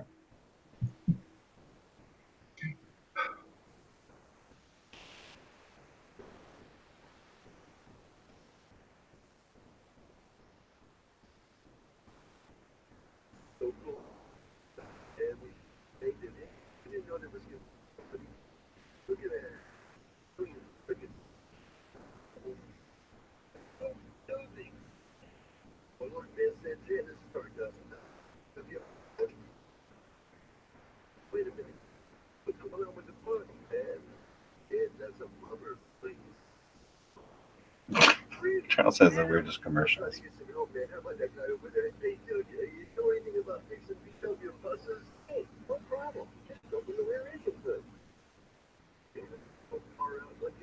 And going back to the first show, point with the antique weapons, yeah, you're not supposed to modify those. If you modify them, they're no longer an antique. And if you cut down, they got put out in the YouTube chat, if you have a shotgun, an antique shotgun, you cut that barrel below 18 inches, you now have an NFA item. Correct, yeah. Yeah, I think the most you can get away with is like you can do repairs. Does that apply to black powder? No. We're talking because the call before was like an actual lever action 1893 or something. So pre 89, 98, 89, whatever it is. And he was talking about how like, oh, I could take this thing apart and like put, as long as the receiver's that old, I could do whatever. I don't know what he was thinking, like chamber it to some new caliber or something, but I don't know what he's thinking. Because yeah, if he was to shorten it or something, it would still be NFA. Yeah. Pointing the gun in a safe direction, I'll release the hammer. That's a commercial for hunter guns again. Yeah, the only way you can have an antique shotgun, for example, that's below 18 inches is if it were a coach gun that was below that, and it has to be that from the factory. But if you do it yourself, that you now have an unregistered NFA item. Now you can take a non-gun black powder, percussion cap, or whatever, primitive firing, and that doesn't count. Right. But good luck finding a double barrel flat powder shotgun. Those things are $600. Yeah, and if you got an antique one, it's going to be in good shape. It's going to be a lot more than that. Oh yeah, and you'd never cut that down. If I was going to cut one down, it'd be some modern replica or a kit or something that somebody built. I've looked for one of those though for, I don't know. I keep my eye out. It's not like I'm searching for it, but if I ever came across one in the last probably 20 years, I would have bought one. I never found one for less than anywhere near I could afford it at least. Yeah, I guarantee you, there's some idiot out there that would do it. There's some idiot out there that'll do just about anything. Oh yeah. Which is aggravating when you see when they think they've done something great, and it's like, what the hell were you thinking? Yeah. When it's your family's gun, you don't care. It's your gun, right? And then, some people just, they want what they consider authentic or something. It just makes the value more for everybody else. Because they took one out of the field, The National Security Affairs Division at the American Foreign Policy Council and an opinion columnist for USA Today. He's a 1962 model, and he's commentary for the USA Today, and let's see, he's an award-winning former drinking for a week, so she can sit here drinking right now. At the Washington Times. He's also written a couple books, one of which is about the goat of How thirsty are you? at Come on, West Point. Is that correct? go drinking. Come up here. Right, last in the class. Yeah, Last in the Class. That's the one I had you on the first time about. It was Sit an right here. excellent book, and it was a lot of fun to Sit read, here. and I really enjoy your commentary She don't because A, you have a perspective, and B, you don't take yourself more seriously than is necessary. And I appreciate that about a person. Oh yeah, there's a lot of the taking too seriously out there. So when you don't do that, it's kind of a selling point. Yeah, I appreciate the non-pompous. Oops, I lost my clip on the my spit guard. Whoops, I bet that was loud. I bet this will be a little. Case in point. Yeah, right. There you go. So, in fact, we have a term in talk radio. We call it non-pompous mentis. All right. That was a Charles original. With new sanctions, you say in your article recently that with new sanctions starting to bite, Iran is once again hinting it might try to close the Hormuz Strait to international traffic. But Tehran should probably think twice before committing what would amount to an act of war, and it would be quite a large one. The response would reach well beyond simply reopening the strait. First of all, explain the position beyond simply reopening the strait. First of all, explain the position, if you would, for the audience. I assume most of my audience probably knows, but for some who may not, where is the Strait of Hormuz and what is its significance? Well, it's the entryway to the Arabian Gulf or the Iranian Gulf, like they like to refer to the Persian Gulf. Persian Gulf. And it's a point at which the channel is very narrow and reaching into the other side of the Gulf of Oman. And about 40% of the shipped oil traffic passes through there. So I mean, on the planet. Feeding, yes, Iraq, Kuwait, Saudi Arabia, Iran, and other countries in Bahrain, whoever's there uses it, and not just for oil, but for any kind of traffic, sea traffic that goes through there. And so what's going on is now that the Trump administration is looking to new ways to put sanctions on Iran to try to bring their oil exports down to zero by appealing to other countries not to buy Iranian oil, the Iranians have said, as they do periodically, well, if we can't use it to ship our oil out, then no one's going to use it to ship any oil out. And so that's what we're going to do. That's what they say.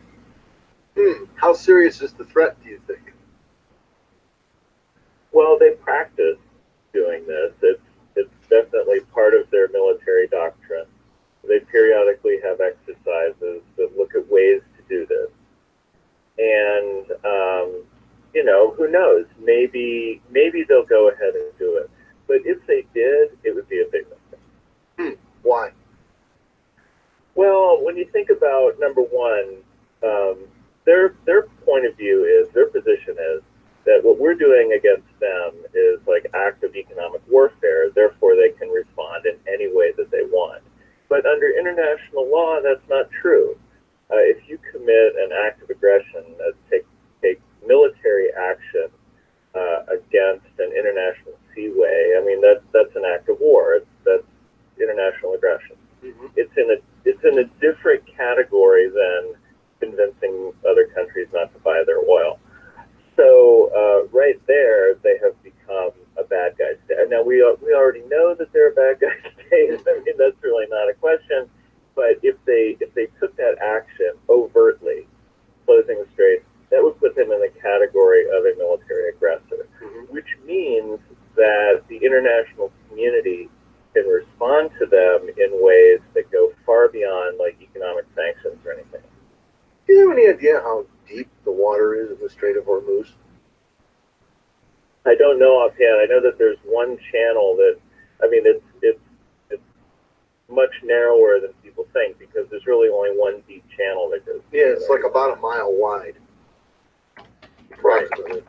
Yeah, so yeah, and I mean, all you have to do to close it really from the Iranian point of view, if you try to jam it up with your little fast attack boats, if you have missiles mounted on, your shore, and basically even if they just threatened and said anything that goes through there, we're going to shoot at it, that would probably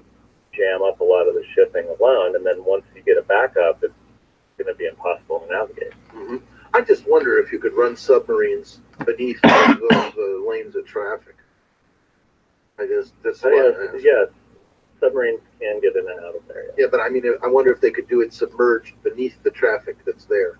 That's my question, and I don't know that. But here's the thing: Iran, and you may not know the answer to this, but Iran has air-independent propulsion submarines.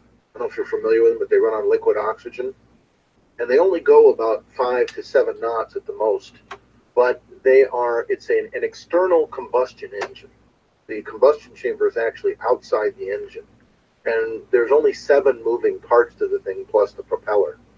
And once you're below a certain depth, there's no bubbles. It's 400 feet. I'm sure the strait's not 400 feet deep. But the drive is nearly silent on the sucker. And if you tried to run an American nuke in there, it would make more noise than a quiet, even a diesel electric sub on battery would be damn near dead silent. And I know Iran's got those, and they also have AIP. AIP submarines can stay submerged for 30 days without needing to come up for air because they make their own out of the liquid oxygen tanks. So I'm just wondering if they sat one of their boats down there and we tried to do anything, I just wonder how big of yeah, we'd win in the end, but geez, could it cost us something? Well, yes, and that's their doctrine really is to try to impose costs on us that we won't tolerate. And a tried and true method, I mean, look at the Vietnam War, for example. And, you know, that if, for example, they sank one of our ships, and it wouldn't even have to be a big ship. I mean, they would love to sink a carrier, but I think if we went to sort of open warfare, we wouldn't be putting our carriers in there. In harm's way, yeah. Yeah, I mean, it would be, you know, power projection over the horizon. We wouldn't put them right in there. They're more likely to stick a littoral combat ship in there, and those are over $1 billion if you sink one. Oh, right. And if they did, it wouldn't just be the cost; it would be the media freakout. In this country would be extreme. I mean, you would have people talking about unilateral surrender at that point. They would just lose it because, and you know, in warfare, sometimes you lose things, right? Not to mention you lose people, right? I mean, if war costs something, if Iran took this action, there's no question that militarily they would be defeated. I mean, they would lose their air force in a day; it would just be gone. They would lose most of their navy. Yeah, I would love to see. I would love to see the U.S. bottom their navy. Is that what happened?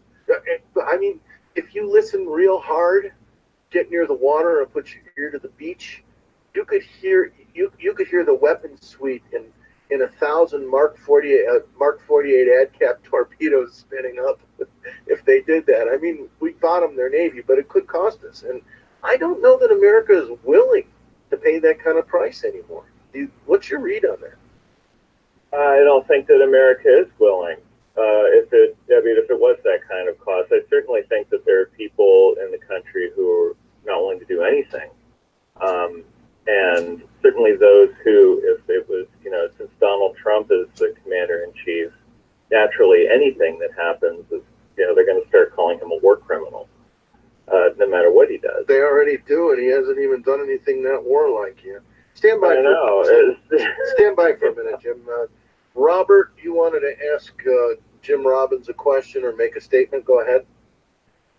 Hi, Jim. My biggest fear is not destroyers, which are already in the Gulf of Strait of Hormuz, American destroyers, because we pick them clean. And just like you said about the Air Force, my fear is they'll take it out on Israel. Ooh, interesting question. Stand by for a follow-up. Jim, got any response to that? Oh, for sure, 100%. It would be like the Persian Gulf War, Gulf War I, you know, where Saddam started lobbing missiles at Israel. It would be just like that. Okay, any follow-up, Robert? No, I just think they're going to use it as an excuse for easy pickings. Or a proxy. Well, Israel is not easy pickings, but take your answer on the air if you'd be so kind. And any secondary thoughts on that, James? Well, I think, and like in Desert Storm, I think that Israel would be restrained in its response because they wouldn't want to create the conflagration that the Iranians would want. But on the other hand, things have changed a lot since then, and you're not going to have a lot of Sunni Arab states being too upset if Israel does what it needs to do. In fact, I think the Saudis would be more than willing to give them overfly rights to do whatever they needed to do. The Saudis would have some airborne red carpets for the Israelis to go whack the Iranians. Right, stand by on AM 1030, The Voice, on America Armed and Free with James Robbins, and we'll be right back in the Perfection Auto Works studios. You can call in at 520-790-2040.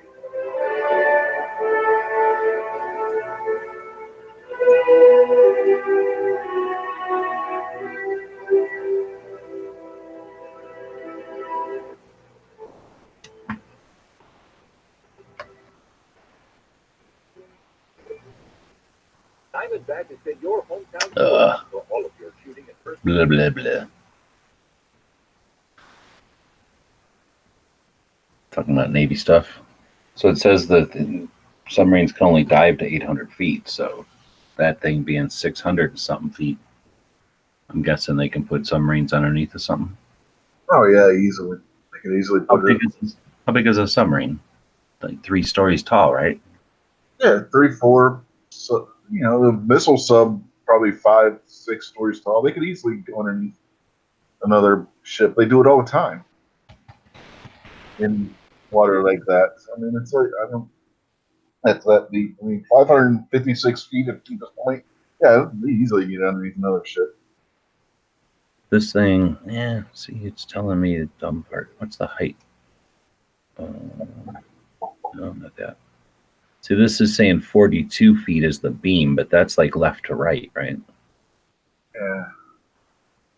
But with all them antennas and shit, antennas, a big fat thing underneath of here, and then there's this, so it's got to be, and they're not going to go right to the bottom, right? Because the bottom's hilly and shit, so they're going to probably be, I don't know.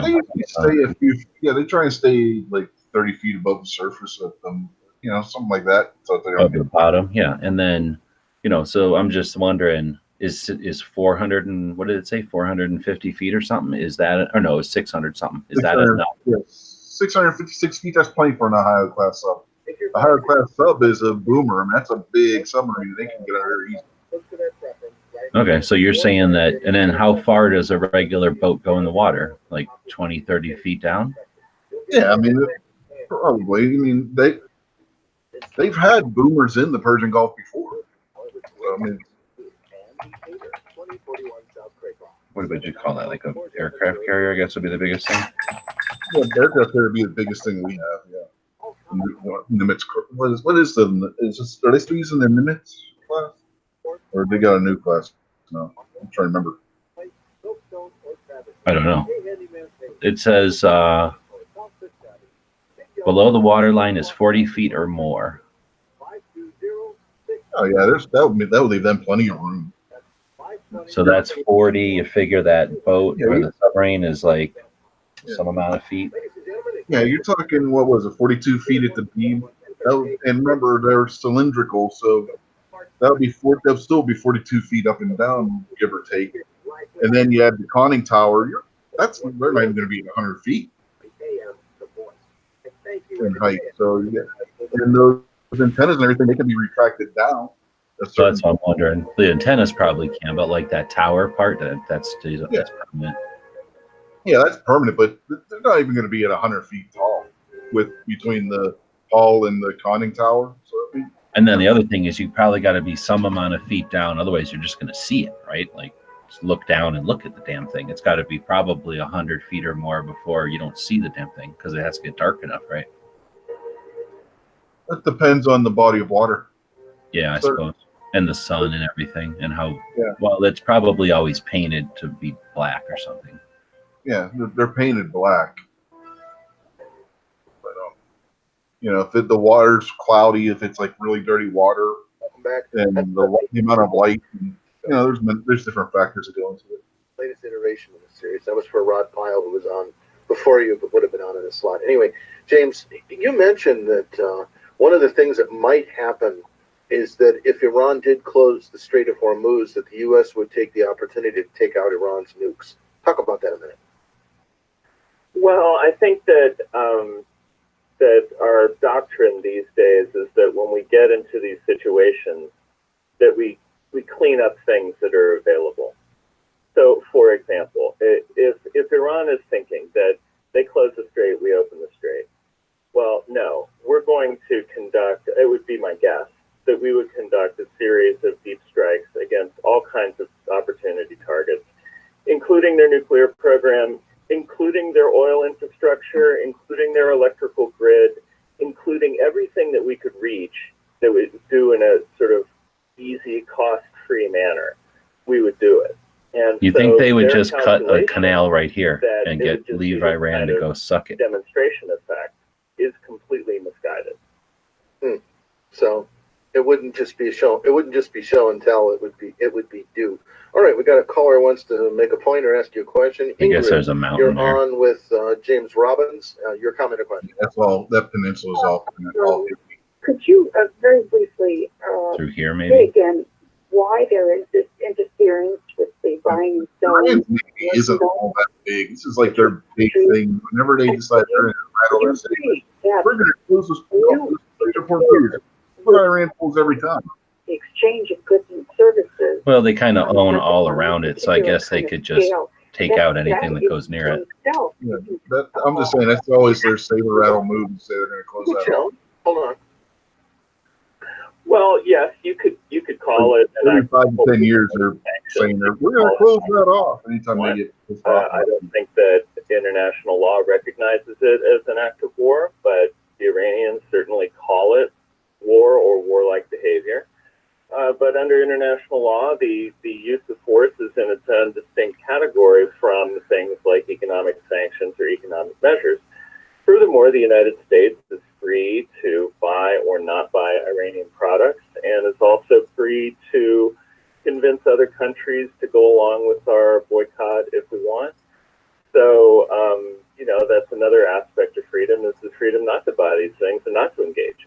Ingrid, one of the reasons that the sanctions are against Iran is because they support international terrorist groups, and it's a response to what they're doing. It's not just an initiation of force without a reason. It is a response to the sponsorship of terrorist groups by Iran and the fomenting of jihad that is the reason that we do that. Well, I'm sure people understand that. The thing is, it's the people of Iran who should be controlling their government. And they might if they had a Second Amendment. Well, yeah, that's it. And there must be other ways, because you damage a population when you interfere with the movement of goods. Oil is very important to their economy, and it hurts the populace. We have to use our intelligence more and figure out a different way to handle the situation. Sometimes Ingrid, sometimes intelligence works best. You get more with a Smith & Wesson and a smile than you do with just a smile. James? Well, I would agree with that. I don't see it as an either or. If we're also supporting the Iranian people in trying to throw off this theocracy that is ruling them, if there are ways to do it short of military intervention. And there have been 2 major uprisings in Iran in the last years, and to my knowledge, we haven't done anything to kind of support or encourage that. Particularly with the Obama administration, they kind of discouraged it. Yeah, the Obama administration really blew an opportunity. Oh, yeah. So if they can do it at the situation. You're fading out. Then let's help them out. We should call some people that do that. Your signal's starting to fade in and out. It's getting difficult to hear you. You brought up a good point. You remember back during the Obama administration, there were people in Iran holding up signs. When are you going to help us, Obama? And because he swore that he was going to send them aid stuff and then do shit. The U.S. besides, possibly losing a ship or something like that. Is there anything else that we don't realize that Iran has its claws in? Like, for instance, I know Iran was training some terrorist groups south of the U.S. border. That there's some cells of various groups that Iran supports in Mexico. Anything of that you think that poses a danger to us? Well, they are the world's largest state sponsor of terrorism, so we have to figure that they have a lot of people who would like to strike at us, and that they could activate that. Hopefully not with anything like weapons of mass destruction, that kind of, cat's paw technique. But I think we pretty much know what their capabilities are. We can also assume that countries like Russia or China, countries that just want to give us a hard time and may want to support Iran, will do things sort of below the radar that they can do, maybe interfering with our communications or sharing intelligence with Iran. I mean, there are a lot of ways that other things are involved just to cause trouble for us. So we have to be aware of that. Interesting. Where can we find more of your writing, where do we get your books? Where do we learn more about what you do? Oh, well, books are on Amazon. My latest one is called Erasing America, Losing Our Future by Destroying Our Past. I think this is right up your alley. When did that come out? When did that come out? Last year. Last year. I didn't have you on about that, did I? Well, I don't know, but I'll make sure you get a copy. If you don't remember, it must not have been. Well, I don't remember who I had on last week, to be honest with you. Because I'm reading a book a week and have a full-time career selling radio in order to finance my addiction to it. Sort of, the amount of RAM, it just takes up all the RAM I have in my head. So I don't think I had you on about Erasing America, but if I did, let's do it again and help you sell some books and get some great ideas into the heads of the people who are listening too. Yeah? Oh, yeah, definitely. We're going to be taping something for Prager University coming up later this month on that topic. So that'll also be out there. And otherwise, I'm just in USA Today or other fine internet publications. You've really made it if you're on Prager University. You've really made it in the publicity world if you have Dennis Prager's attention. I would think send me a PDF of the book if you got it. I won't circulate it, and I will schedule you to be on Liberty Watch. I'm working 6 to 8 weeks out. Nothing like doing your producing live on the air, but I will gladly do that and have you on, and we'll have a probative 55-minute discussion about it. If you could do anything in this country just by your whim, change any law or change any fact about the country, what would it be, if anything? Oh, yeah, that's a hard one. I mean, you do away with the income tax, that's always been one of my favorite things. Maybe completely changed the education system. To what? And just cut the fat, cut the administrative costs, get colleges and universities back to teaching things that make sense. Really, the young generations are being taught such bad stuff now that it really puts the future of our country at risk. So I think that's where we really need to make it. And also get a lot more kids in trade schools and learning things that are sensible and useful and not sentence framework. How many sinks do we need, really? Grievance 101. Yeah, get rid of the underwater basket weaving and get into welding. All right, James, your signal is really starting to fade, so I am going to let you go. But have a blessed day. Make sure I get the PDF of the book, and I will schedule you for a whole hour on Liberty Watch, okay? Well, okay, thanks, just John. said you You're let them welcome. go. Have a great day.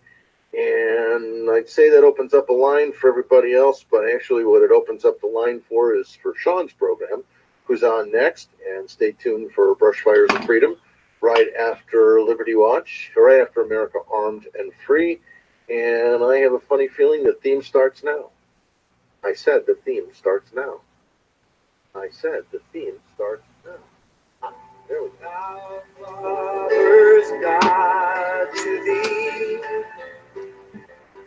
author of liberty. I want to encourage you to be vigorous, not violent, vigilant, not vituperative. In Liberty, I'm Charles Heller.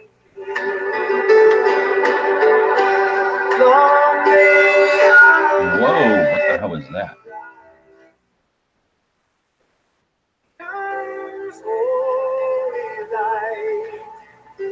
Protect us by thy might. Great God, our King.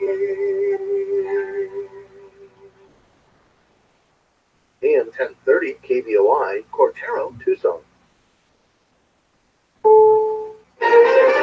This is All right, so that was Liberty Watch Radio. That was a radio show that's been going on. Charles said, what, 17, 18 years here in Arizona. Been doing Swap Shop, his other show on Sundays for 20 years. And I think I'm going to go in, if I can find it, and look for this one song that he plays once in a while. Is it under recent shows, maybe? You can tell this website is super up to date and recent. It's up to date, but it's an interesting website, that's for sure. So we're going to find eventually, I know it's in one of these columns, I think. It used to be. Classic Archives. And this is where you can find all of Charles's best shows.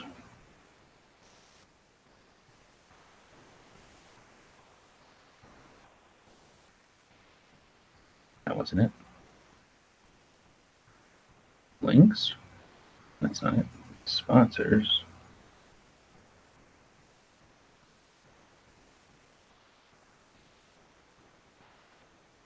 There's that Frontier Guns we were talking about.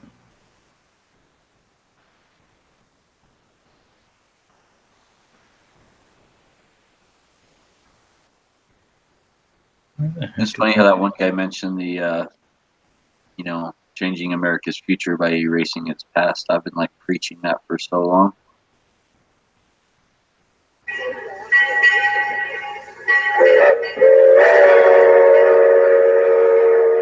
Swap Shop Trade. You think you'd have a thing for Liberty Watch? Well, I like guns, I like the way. That's going to copyright me. Where does he got this dang song at? He used to have this song on here that I like, and now I can't find it.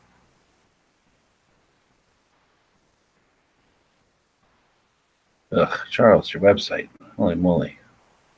I've got ones that are like this too, though, so. Where am I going to find it? On his blog? All right, well, I'll click on a couple more, and then I will quit clicking on them. I think it used to be here.